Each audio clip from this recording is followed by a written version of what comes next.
Parlons domestication du cheval. Alors a priori, le cheval a été domestiqué il y a 4 à 5 000 ans environ, ce qui est beaucoup plus tardif que plein d'autres espèces comme la chèvre, le mouton ou le bœuf, dont la domestication, elle, remonterait à minimum 9 000 ans. Donc à l'origine, le cheval c'est un gibier, un peu comme le bison finalement. Alors qu'est-ce qui s'est passé pour que subitement il devienne un outil clairement, et puis petit à petit un compagnon de l'homme? Donc a priori, les études actuelles, elles ont tendance à dire qu'il y a eu plusieurs foyers différents de domestication, et non pas un seul lieu où en fait le cheval aurait été domestiqué avant de se répandre en fait un peu partout sur la planète.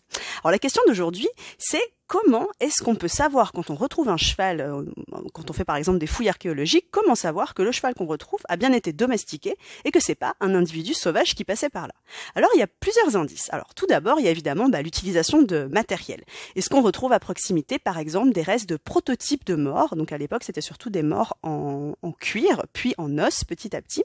Est-ce qu'on en retrouve à proximité? Est-ce qu'on retrouve aussi potentiellement des restes de chars, même si on sait que l'utilisation du char est beaucoup plus tardive dans la domestication, ça n'a pas été une des premières utilisations du cheval.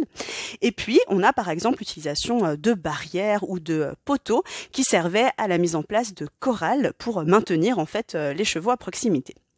Deuxième indice qui permet de se dire que ces animaux-là étaient bien des individus domestiques, c'est la présence de restes de chevaux à proximité ou au sein de tombeaux de sépultures humaines, ce qui prouve évidemment un lien très particulier et une omniprésence, on va dire, du cheval dans la vie des humains de cette époque.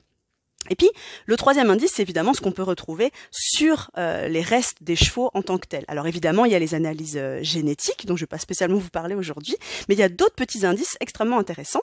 Par exemple, la présence d'usure au niveau des dents, ce qui prouve que le cheval portait un mors à ce moment-là. Alors attention, qui dit mort ne dit pas forcément que le cheval était monté.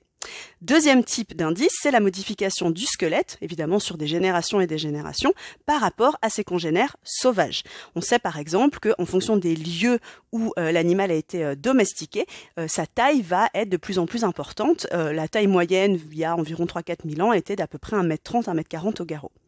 Et puis le troisième indice que je trouve assez intéressant, c'est la diversification des couleurs. Par exemple, on sait que génétiquement, les chevaux sauvages étaient principalement bais et que donc petit à petit, on se met avec les sélections humaines et puis l'évolution de la domestication, on se met à trouver des chevaux avec des robes de plus en plus diverses et de plus en plus colorées. C'est le cas de le dire.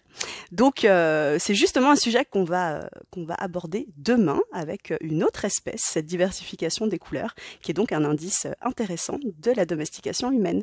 Je vous laisse, comme d'habitude, commenter, me donner votre avis sur ce sujet sur ma page Facebook ou sur ma chaîne YouTube. À demain!